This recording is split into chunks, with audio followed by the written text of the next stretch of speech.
يا أيها الذين آمنوا إذا نودي للصلاة من يوم الجمعة فاسعوا إلى ذكر الله وذروا البيع ذلكم خير لكم إن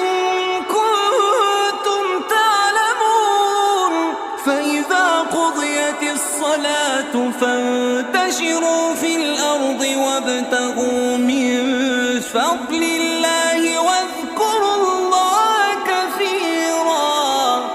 واذكروا الله